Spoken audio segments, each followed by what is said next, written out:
नमस्कार दोस्तों, आज मैं आपको भादो मास कृष्ण पक्ष आजा एकादशी व्रत में सुनी जाने वाली 5 कहानी सुनाने जा रही हूँ। प्रेम से बोले विष्णु भगवान की जय हो।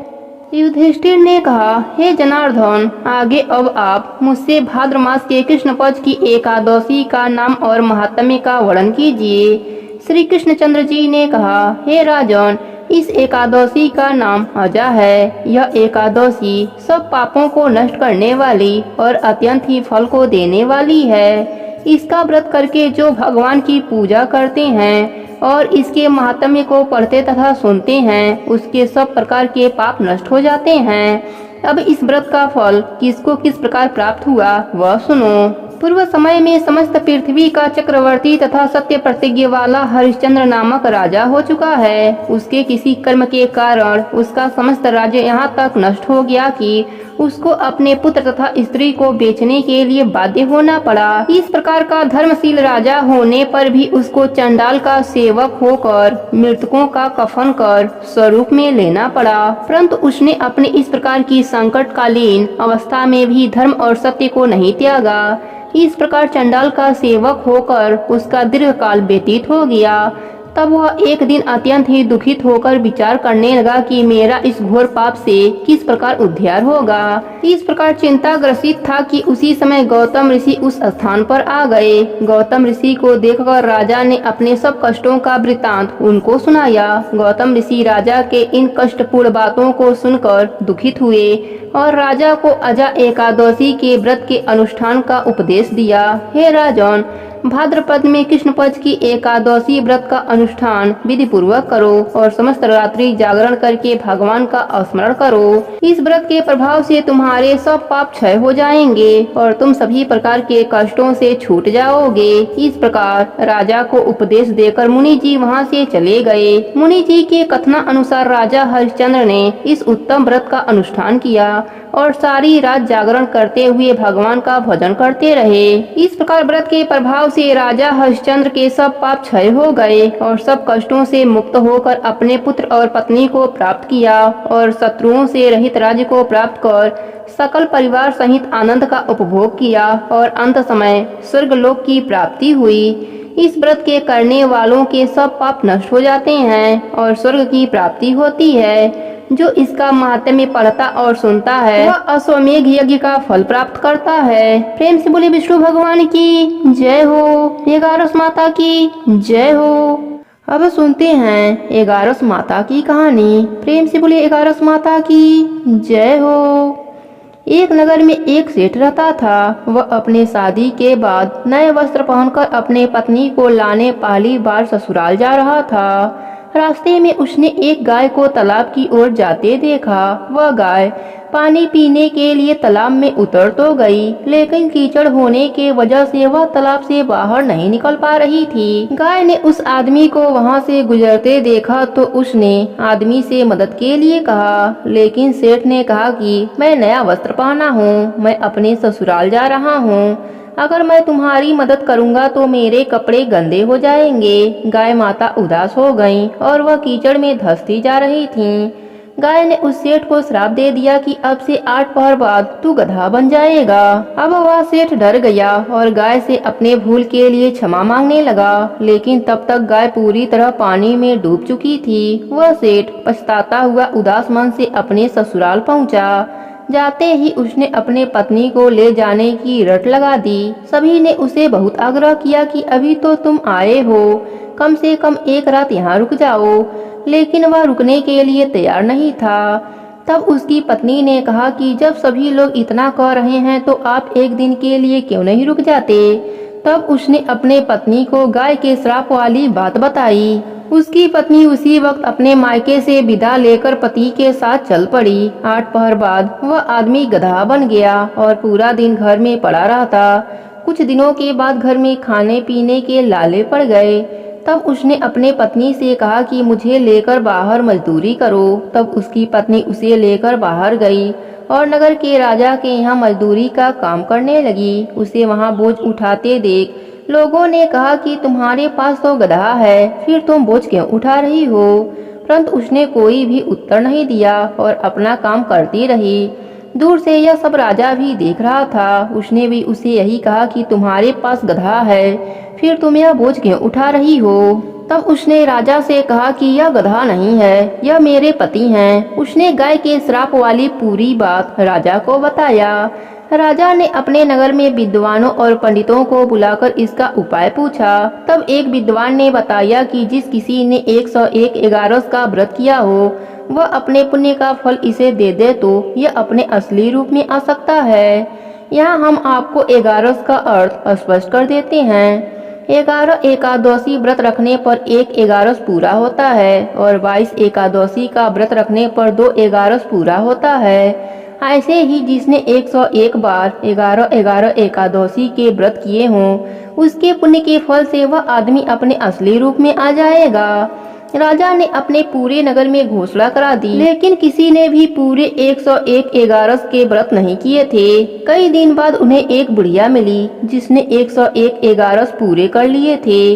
राजा ने उस बुढ़िया को उसका फल देने को कहा, लेकिन वह बुढ़िया 100 एगारस एकादशी का फल देने को तैयार हुई, क्योंकि 1 एगारस का फल वह खुद अपने लिए रखना चाहती थी, जिससे कि उसे मोक्ष की प्राप्ति हो और वैकुंठ धाम में वास मिले।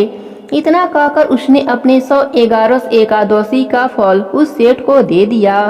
तब वह गधा से मनुष्य रूप में आ गया, लेकिन 1 एगारस कम होने के वजह से गधे की पूंछ उसके शरीर से नहीं गई। एगारस माता की महिमा देखकर उन पति पत्नी ने एकादशी व्रत करने का निर्णय लिया। 1 एगारस पूरा होते ही सेठ की पूंछ गायब हो गई और एगारस माता की कृपा से उनका घर अन्य धन से भर गया। हे एगारस माता, अपने सभी भक्तों पर अपनी कृपा बनाए रखना। प्रेम से बोले एगारस माता की जय हो। अब सुनते हैं गर्भ गीता की कथा। प्रेम से बोले कृष्ण भगवान की जय हो। अर्जुन ने पूछा, हे कृष्ण जी, यह प्राणी जो गर्भ विषय में आते हैं सो किस दोष से आते हैं। हे प्रभु जी, यह जब जन्मता तब इसको जरा भी अधिक रोग लगते हैं, फिर मृत्यु होती है। हे स्वामी, यह कौन कर्म है जिसके करने से प्राणी जन्म मरण से रहित होवे। भगवान बोले, हे अर्जुन, यह जो मनुष्य है सो अंधा मूर्ख है, जो दुनिया से प्रीति करता है। यह पदार्थ मैंने पाया है और आगे भी पाऊंगा, ऐसी चिंता इस प्राणी के मन से उतरती ही नहीं। यह आठ पर माया को ही मांगता है। इन बातों को करके बारंबार जन्मता व मरता है और गर्भ विषय का दुख पाता है। अर्जुन ने पूछा, हे कृष्ण जी, यह मन मस्त हाथी की नाई है, तीसरा इसकी शक्ति है। यह काम क्रोध लोभ मोह अहंकार के बस में है और इन पांचों से अहंकार बहुत बली है। सो कौन यत्न है जिससे मन बस में होए। भगवान बोले, हे अर्जुन, यह मन निश्चय ही हाथी के नाई है, तीसरा इसकी शक्ति है। मन 5 के बस में है और अहंकार इसमें श्रेष्ठ है। हे अर्जुन, जैसे हाथी अंकुश के बस में होता है, वैसे ही मन रूपी हाथी को बस करने को ज्ञान रूपी अंकुश है। अहंकार करने से प्राणी नरक में पड़ता है। अर्जुन ने पूछा, हे कृष्ण भगवान, एक आपके नाम के लिए जंगलों में फिरते हैं, एक बैरागी होते हैं, एक धर्म करते हैं। इस विषय कैसे जाने कि जो बचलो है वह कौन है। भगवान बोले, हे अर्जुन, एक मेरे नाम के लिए वनों में फिरते हैं, वे सन्यासी कहे जाते हैं। एक सिर पर जटा बांधते हैं, एक भस्म लगाते हैं। इसमें हम नहीं हैं, क्योंकि इन विषय अहंकार है, इससे मेरा दर्शन दुर्लभ है। अर्जुन ने पूछा, हे कृष्ण जी, कौन पाप से स्त्री मर जाती है, कौन पाप से पुत्र मर जाते हैं और कौन पाप से नपुंसक होता है। भगवान बोले, हे अर्जुन, जो कर्ज लेता है और देता नहीं, इस पाप से स्त्री मर जाती है। जो किसी की अमानत पचाई लेता है, उसके पुत्र मर जाते हैं। जो किसी का कार्य किसी के गोचर आए पड़े और जवानी कहे कि मैं तेरा कार्य सबसे पहले कर दूंगा, जब समय आन पड़े तब उसका कार्य न करे, इस पाप से नपुंसक होता है। यह बहुत बड़ा पाप है। अर्जुन ने पूछा, हे कृष्ण जी, कौन पाप से प्राणी सदा रोगी रहता है, कौन पाप से गधे की देह पाता है, स्त्री तथा टड्डू का जन्म किस पाप से होता है। भगवान बोले, हे अर्जुन, जो मनुष्य कन्या दान करते हैं और इस दान से मुल्य लेते हैं, वे दोषी हैं। वे मनुष्य सदा रोगी रहते हैं।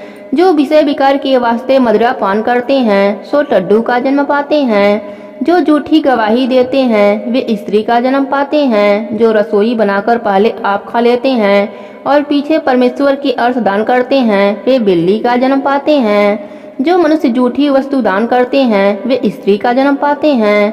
अर्जुन ने पूछा, हे कृष्ण भगवान जी, कई मनुष्यों को तुमने सोना दिया है, सो उन्होंने कौन सा पुण्य किया है? और कईयों को आपने हाथी घोड़े दिए हैं, सो उनका कौन सा पुण्य है?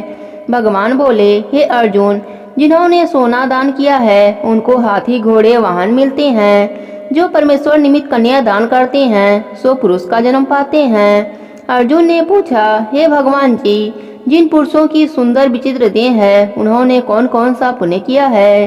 किसी के घर संपत्ति है, कोई विद्वान है, उन्होंने कौन सा पुण्य किया है? भगवान बोले, हे अर्जुन, जिन्होंने अन्य का दान किया है उनका स्वरूप सुंदर है। जिन्होंने विद्या का दान किया है वे विद्वान होते हैं। जिन्होंने संतों की सेवा करी है वे पुत्रवान होते हैं। अर्जुन ने पूछा, हे भगवान जी, किसी को धन से प्रीति है, कोई स्त्रियों से प्रीति करते हैं, सो ऐसा क्यों है? भगवान बोले, हे अर्जुन, किसी का धन, स्त्री सब नाश रूप है, लेकिन मेरी भक्ति का नाश नहीं है। अर्जुन ने पूछा, हे भगवान जी, राजपाट कौन से धर्म से मिलते हैं? विद्या कौन से धर्म से मिलती है?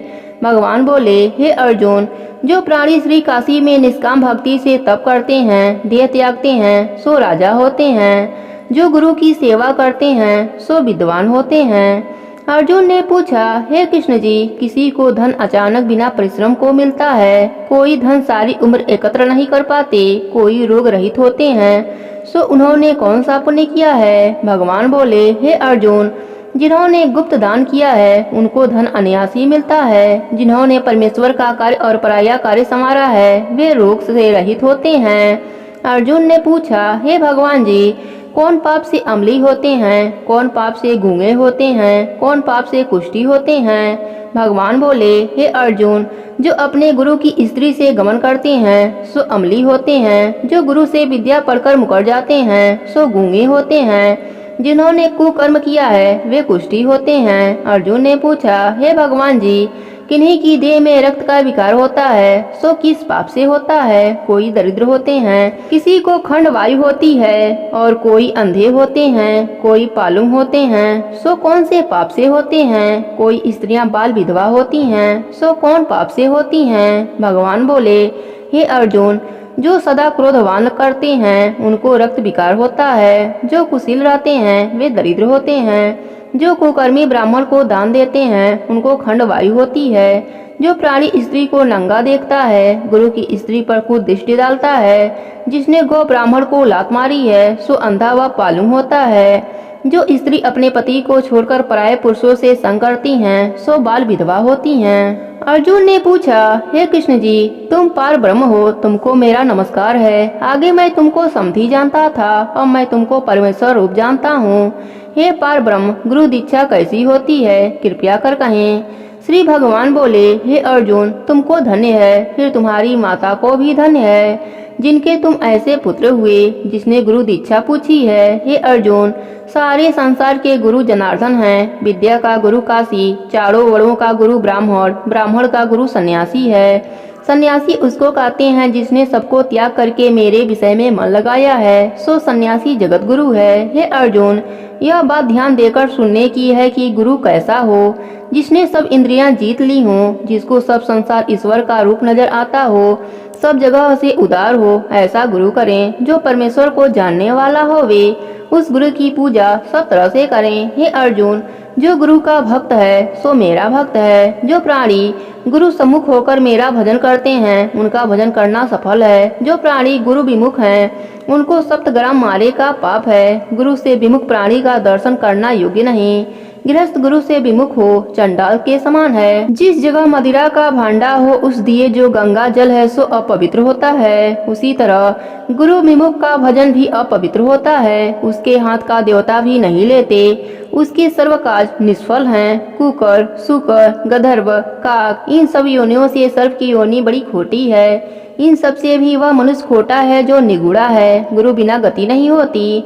जिसका कोई गुरु न होवे सो अवश्य नरक को जाएगा। गुरु दीक्षा बिना प्राणी के सर्वकाल निष्फल होते हैं। हे अर्जुन, जैसे चारों वर्णों को मेरी भक्ति करना योग्य है, तैसे ही गुरु धारण करके गुरु की भक्ति करनी, सेवा करनी योग्य है। जैसे सब नदियों में गंगा श्रेष्ठ है, सब व्रतों में एकादशी का व्रत श्रेष्ठ है, सो वैसे ही ए अर्जुन सबसे उत्तम गुरु सेवा है। गुरु दीक्षा बिना प्राणी पशु योनि पाता है, धर्म करता है सो पशु योनि में फल भोगता है, 84 में घूमता रहता है। अर्जुन ने पूछा, हे कृष्ण जी, गुरु दीक्षा क्या वस्तु है? भगवान बोले, हे अर्जुन, तेरा जन्म धन्य है जिसने यह प्रश्न किया है, तू धन्य है। गुरु दीक्षा दोनों अक्षर है, हरि नाम, इन अक्षरों को गुरु कहता है। यह चारों वर्णों को जपना श्रेष्ठ है। हे अर्जुन, जो गुरु की सेवा करता है, मेरी सेवा करता है, मेरी उस पर प्रशंसा है, वह 84 से छूट जाएगा, जन्म मरण से रहित हो स्वर्ग को भोगता है। जो प्राणी गुरु की सेवा नहीं करता सो 3.5 करोड़ वर्ष तक नरक भोगता है। जो गुरु की सेवा करता है उसको कई अश्वमेघ के पुण्य का फल होता है। गुरु की सेवा मेरी सेवा है। हे अर्जुन, हमारे तुम्हारे संवाद को जो प्राणी पढ़ेंगे या सुनेंगे सो गर्भ के दुख से बच जाएंगे। उनको 84 लाख योनियों में भटकना नहीं पड़ेगा। प्रेम से बोले कृष्ण भगवान की जय हो। अब सुनते हैं तुलसी माता की कथा। प्रेम से बोले तुलसी माता की जय हो। एक समय की बात है, एक गांव में एक ब्राह्मण और ब्राह्मणी रहते थे। उनके कोई भी संतान न थी। ब्राह्मण नित्य नियम से सुबह नदी में स्नान करने जाते और घर आकर पूजा पाठ करते थे। एक दिन ब्राह्मण नदी स्नान करने के बाद जाने लगा तो पीछे से किसी ने आवाज दी, बाबा मैं भी आऊं। उस ब्राह्मण ने पीछे मुड़कर देखा पर वहाँ कोई नहीं था। फिर से चले तो फिर से आवाज आई, बाबा मैं भी चलूं। ब्राह्मण ने सोचा कोई दिखाई तो देता नहीं, कौन बुला रहा है। फिर ब्राह्मण ने कहा, भूत प्रेत हो तो मत आना, कोई देव हो तो आना। इतने में एक छोटी सी कन्या आई और बोली, बाबा मैं आपके घर आऊंगी। ब्राह्मण ने उंगली पकड़ाई और उसे घर लेकर आ गए। घर आने पर उसकी स्त्री बोली, यह कन्या किसकी है? वह कन्या बोली, माँ मैं तेरी हूँ। ब्राह्मणी ने ब्राह्मण से पूछा, क्या बात है? ब्राह्मण ने सारी बात बताई। उन दोनों ने उसे बेटी कहकर पुकारा। वह दोनों पति पत्नी खुश हुए और बोले, इसका क्या नाम रखें? ब्राह्मण बोला, इसका नाम तुलसी रख देते हैं, यह हमारे आंगन की तुलसी है। अब तुलसी खेलने कूदने लगी। माता पिता भी उसे बड़ा ही प्रेम करते थे। वह बड़ी हुई तो माता पिता उसकी शादी की चिंता करने लगे। तब तुलसी बोली, मेरी चिंता आप मत करो, मुझे तो स्वयं भगवान श्री हरि लेने आएंगे, आप लोग तैयारियां करो। शादी का मुहूर्त निकला। कार्तिक शुक्ल एकादशी के दिन तुलसी जी का विवाह शालिग्राम जी के साथ हो गया। जब तुलसी जाने लगी उसके माता पिता रोने लगे, बेटी हम तुम्हें कहाँ लेने आएंगे? तब तुलसी ने कहा, माता पिता आप मेरी चिंता मत करना, मेरा ससुराल द्वारिका धाम है। आप जब याद करोगे तो मैं आ जाऊंगी। आप अपने आंगन में तुलसी लगाना, उससे मन को शांति मिलेगी। आंगन की तुलसी को आप सदा ही हरा रखना, उसकी पूजा अर्चना करते रहना। इतना कहकर तुलसी विदा हो गयी। ब्राह्मण ब्राह्मणी अपने आंगन की तुलसी की पूजा अर्चना करने लगे। कुछ दिनों के बाद ब्राह्मण ब्राह्मणी की मृत्यु हो गई। उन्हें लेने विष्णु लोक का विमान आया और वह दोनों ब्राह्मण ब्राह्मणी बैकुंठ धाम को चले गए। हे तुलसी माता, जैसे आपने ब्राह्मण और ब्राह्मणी पर अपनी कृपा करी, वैसे ही अपने सभी भक्तों पर अपनी कृपा बनाए रखना। कहानी अधूरी हो तो पूरी करना, पूरी हो तो मान रखना। प्रेम से बोलिए तुलसी माता की जय हो। अब सुनते हैं सारे व्रत को पूर्ण करने वाले गणेश भगवान की कथा। प्रेम से बोलिए गणेश भगवान की जय हो। एक समय की बात है, एक गांव में एक सास बहू रहती थी। सास अपने बहू को खाना नहीं देती थी। बहू रोज नदी पर पानी लेने जाती। जाते समय घर से आटा ले जाती, नदी से पानी लाती, पंसारी के दुकान से गुड़ और घी खरीद लेती और शमशान की चिता पर रोटियां सेकती। रोटी चूरकर घी को डालकर चूरमा बनाती। पासी मंदिर में गणेश जी की पूजा करके भोग लगा देती थी और फिर खुद खा लेती थी। ऐसा करते करते काफी दिन हो गए। गणेश जी को यह सब देखकर बड़ा ही आश्चर्य हुआ और उन्होंने अपने नाक पर उंगली चढ़ा ली। बहू तो घर आ गई। दूसरे दिन मंदिर के पट खुले तो लोगों ने देखा कि गणेश जी के मुंह में तो उनका उंगली है। सब आश्चर्य करने लगे। बहुत लोग मंदिर में जमा हो गए। मंदिर के पुजारी कहने लगे, जो कोई भी गणेश जी के मुंह से उंगली हटा देगा उसे इनाम दिया जाएगा। सभी ने अपनी अपनी कोशिश की पर कोई फायदा नहीं हुआ। तब बहू ने अपने सास को कहा कि मैं भी मंदिर जाकर कोशिश कर लूं। तब सास ने कहा, इतने बड़े बड़े लोग नहीं कर पा रहे हैं तो तुम क्या करोगी। पर बहू ने कहा, मुझे एक बार जाने दीजिए। सारे गांव वाले एकत्रित थे। तब बहू आई और मंदिर में जाकर पट बंद कर लिया और गणेश जी से बोली, मैं अपने घर से आटा लाती हूँ, नदी से पानी लाती हूँ और पंसारी के दुकान से गुड़ और घी लाती हूँ, चिता पर रोटी सेकती हूँ। इसमें आपको क्या आपत्ति हुई? आपने मुँह पर क्यों उंगली चढ़ा ली? आपको मुँह से उंगली हटानी पड़ेगी। अब गणेश जी ने सोचा, इसने मेरी सच्चे मन से भोग लगाया है, इसकी बात तो माननी ही पड़ेगी। और फिर गणेश जी ने अपने मुंह से उंगली हटा ली। बहू मंदिर की दरवाजा खोली तो लोगों ने देखा गणेश जी ने उंगली तो हटा लिया है। गांव वाले कहने लगे कि बहू, तुम क्या जादू टोना जानती हो? कैसे गणेश जी ने अपने मुंह से अपनी उंगली हटा ली? तब बहू ने कहा कि मेरी सास मुझे भोजन नहीं देती है, तब मैं घर से आटा लाती हूँ, नदी से पानी लाती हूँ और पंसारी के दुकान से घी और गुड़ लाकर चिता पर रोटी सेकती हूँ, फिर उसको चूरमा बना देती हूँ। पहले गणेश जी को भोग लगाती थी, फिर खुद खा लेती थी। इसलिए गणेश जी को आश्चर्य हुआ था और उन्होंने अपने मुँह पर उंगली रख ली थी। अब मैं उंगली हटवा दी हूँ। सास बहू की भक्ति देखकर बहू से क्षमा मांगने लगी। बहू पर गणेश भगवान की कृपा हुई। उसके घर में अन्न धन का भंडार भर गया। हे गणेश जी महाराज, अपने सभी भक्तों पर ऐसे ही अपनी कृपा बनाए रखना। प्रेम से बोले गणेश भगवान की जय हो।